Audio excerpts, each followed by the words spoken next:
मैं आप सबके सामने इस सभा में खड़ा होकर घोषणा करता हूं कि अयोध्या के जिस राज्य के असली उत्तराधिकारी श्री राम हैं, मेरी माता ने बड़ी कुटिल नीति द्वारा मेरे पिताश्री महाराज दशरथ को उनके दिए हुए वचन के जाल में फांस कर वो राज मुझे दिला दिया। परंतु ऐसे अधर्म के पथ पर चलना मैं सर्वथा अनुचित मानता। मैं ये भी जानता कि मुझ जैसे पापी के मुख से धर्म और अधर्म की बातें सुनकर सारा संसार परिहास करेगा, परंतु मुझे एक ही आशा है, श्री राम जैसा दाता ये नहीं देखेगा कि मांगने वाला पात्र है या कुपात्र। इसलिए मेरे अवगुणों को न देखकर मेरी यह प्रार्थना स्वीकार कीजिए। अपने कुल धर्म के अनुसार अयोध्या के राज सिंहासन को ग्रहण करके मुझे और मेरी कलंकिनी माता को अपने पापों का प्रायश्चित्त करने में सहायता कीजिए। कहा, तुम अपने हृदय में व्यर्थ ग्लानि कर रहे हो। मैं भगवान शंकर को साक्षी करके कहता हूँ कि तीनों काल और तीनों लोकों में तुम जैसा धर्मात्मा पुरुष न हुआ है और न होगा। तुम पर कुटिलता का आरोप लगाना महापाप है।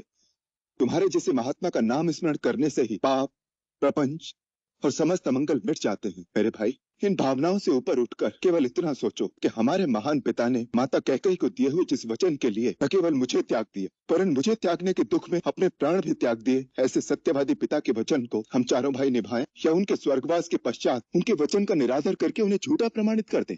राम, मैं इस योग्य तो नहीं, किंतु आज सबके सामने मैं तुमसे क्षमा मांगती हूँ। मैं आज सब गुरुजनों के सामने स्वर्गीय महाराज से लिए हुए अपने उन वचनों को वापस लेती हूँ। इसके लिए बहुत देर हो गई माता। आपको वचन देने अथवा अपना वचन वापस लेने का अधिकार केवल पिताश्री को था। मैं तो केवल इतना ही जानता हूँ कि पिताश्री के परलोक सिधारने के बाद उनके वचन का पालन करना एक पुत्र के लिए संसार के सब धर्मों से बड़ा धर्म है। मुझे विश्वास है अपने अंतिम समय में भी उन्हें इस बात पर गर्व रहा होगा कि उनके पुत्र ने उनके वचन का पालन किया।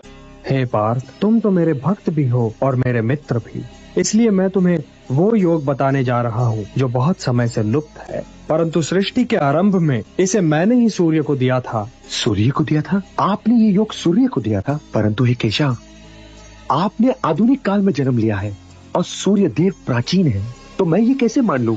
बहूनि मे व्यतीतानि जन्मानि तव चार्जुन तान्यहम वेद सर्वाणि न त्वं वेत्थ परंतप। हाँ पार्थ, मेरे और तुम्हारे बहुत से जन्म हो चुके हैं, मुझे वो सारे जन्म याद हैं, परंतु तुम्हें याद नहीं है।